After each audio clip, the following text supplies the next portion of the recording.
On the north central border of what would be the Southern California area of the Southwest is the Kern River area at Lake Isabella. This is what's called the ATLATL homeland, and these were the Kern River people. The Kern River is watershed coming from Mount Whitney. To the west of this region, you would find the Yucats and the Chumash. To the east, you would find the Cayuga. To the south would be the Tehachapi, Mojave region and the tribes there, and then you start really getting into the south and the desert area. The Lake Isabella Kern River area is just as you start to climb into the Sierras and become sort of not Southern California anymore. At the Sierras is where the desert stops, and that's when you start to get into the more northern people, the Miwok and the mountain people. I'm looking for the Tubatulabo petroglyphs on the Kern River, and I see this rock from a distance. I thought, oh my gosh, lots of pupules on the rock. But as I get closer, I see spider webs. Unless there's pupules under them, which I actually don't think there are. And next to it, this. These are definitely petroglyphs. They're really hard to see.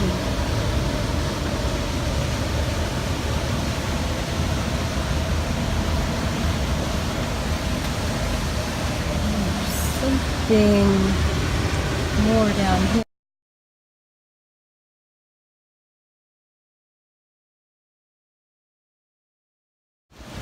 A moment ago I was on the other side of the river. Across the river is this.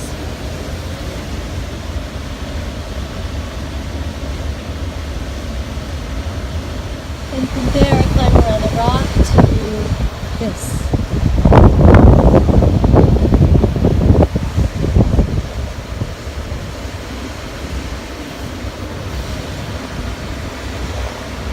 What's really cool about this whole little complex is all the water erosion. We were right on the river, and this is clearly used to be the riverbed, you know, all these water pockets, potholes, holes in the rock. It's all smoothed out. It's all ground away by the water. It's just really, really gorgeous and incredible. Look at this. It's like I don't know, it's like a big bowl of bone soup.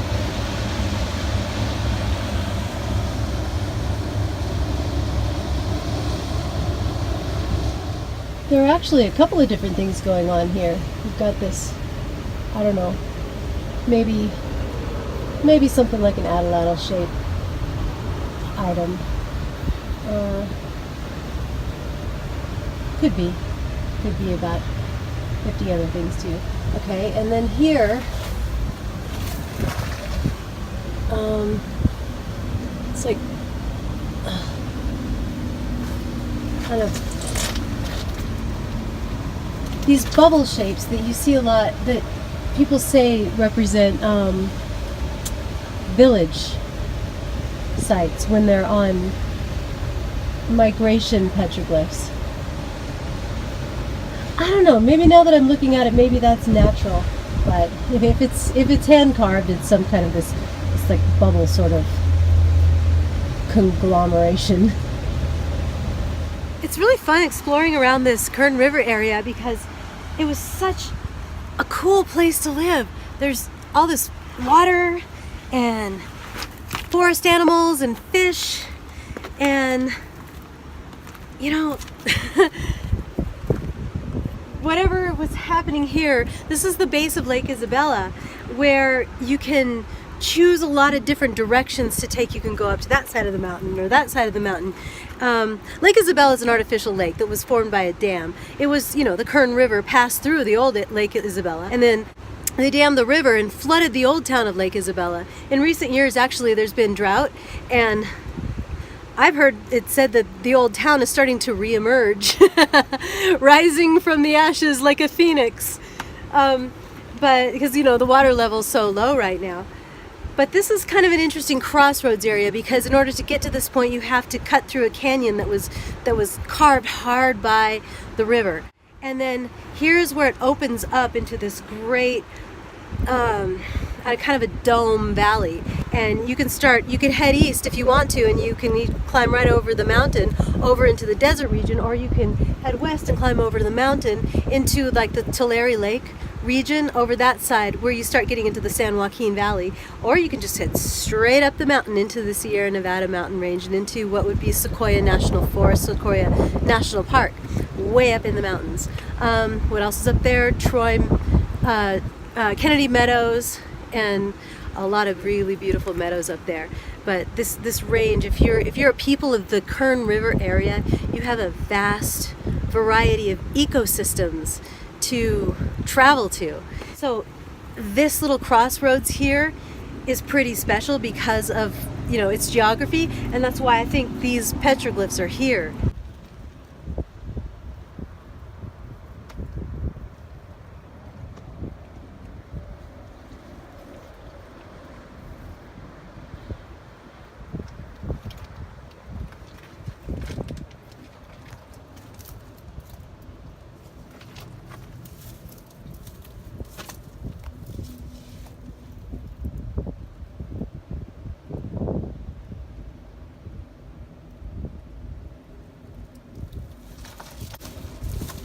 This is kind of an interesting one. Okay, we got this pocket, and inside the hole are all these wonderful designs inside the pocket. Oh, look at that. Oh my goodness. Oh wow, and it opens to the top. Beautiful. That's incredible. I'm gonna have to get my GoPro so we can see this better. Let's look at the rest of this rock. Got a line of dots marching into the hole.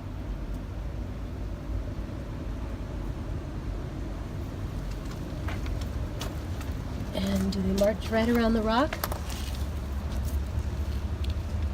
Oh, kind of do. Something happens along the side of the rock.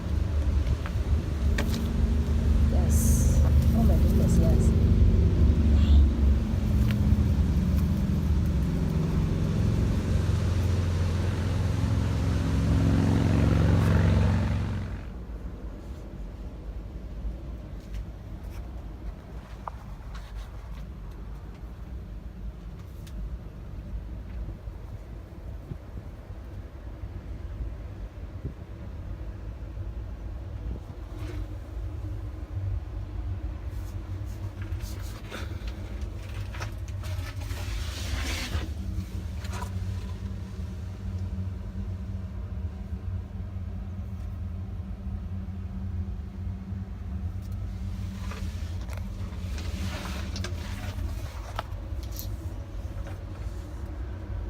I'm so depressed my GoPro is out of batteries. I wanted to get the wide angle camera in here. I'll have to come back and take another video on this.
Time of day is around noon. I kind of wonder what happens to this shaft of light at maybe a different time of year, or maybe a different time of day, but at noon, this is really close to the autumn equinox. So at noon on the autumn equinox, it does seem to cut that image in half from the portal above. That's pretty cool. Oh, I should have come earlier and watched the sun pour in here.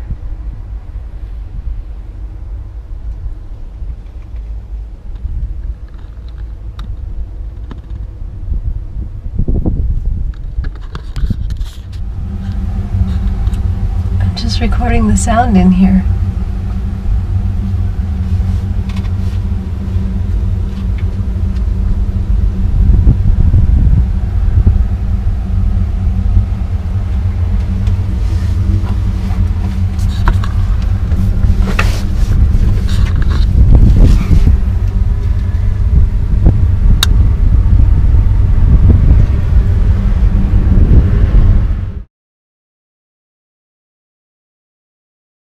I wanted to insert this really important piece of information that adds to the story. So this video was filmed just after the autumn equinox, and it was a wonderful coincidence because that petroglyph display that was inside that hollowed out stone seemed to be an equinox marker because of the way the sun fell down at midday over the middle of the image, which appears to be an image of an Atlatl.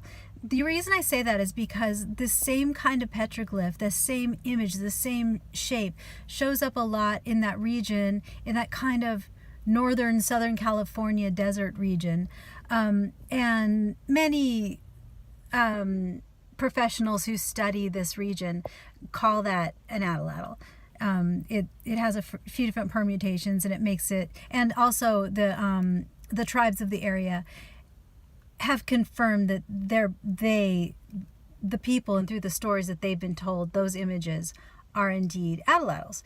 So when I'm looking at this image of an Atlatl and it is used as the primary image of something that appears to be an equinox calendar, I have to ask the question, why? Because, okay, yes, so you're hunting big game and you use an Atlatl. An Atlatl is a two-part weapon where there's a portion that you hold that helps launch a spear. It kind of magnifies the force that you can put behind a spear when you throw it.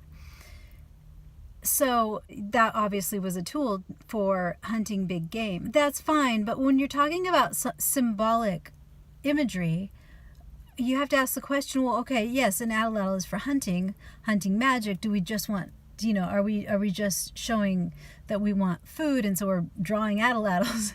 It seems a bit shallow. It doesn't feel in keeping with an animistic culture that puts spirituality and depth of meaning into so many things, especially when it comes to taking the time and effort to create a beautiful and an intricate rock art petroglyph display, and that would have such an important significance as to be an equinox calendar. So I have to ask, what does the Atlatl mean beyond just a tool? So what I did was I met with a professional man who his passion is recreating prehistoric tools, the tools of the hunter-gatherer. He makes Atlatls, he makes arrows, he makes spear points, he makes shoes, he makes all kinds of different things. He's trying to reproduce for himself the experience of creating these items, so he knows what it feels like. It's a lot like why I spend time hiking on ancestral land and spending time in caves and the places where people did important things, because it's the best way to put yourself in the shoes of the people you're trying to understand. So I asked him, Atlatl, what is fundamental about an Atlatl? What's the emotional nature or the spiritual nature of an Atlatl? And he said, without question, balance. Balance is the most fundamentally important part of an Atlatl weapon, tool. It makes a big difference where you place a weight on an Atlatl.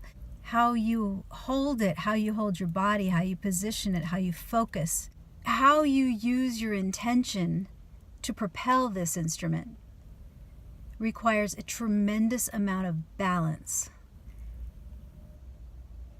And I think he absolutely nailed it.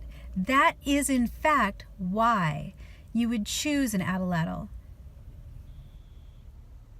as an image to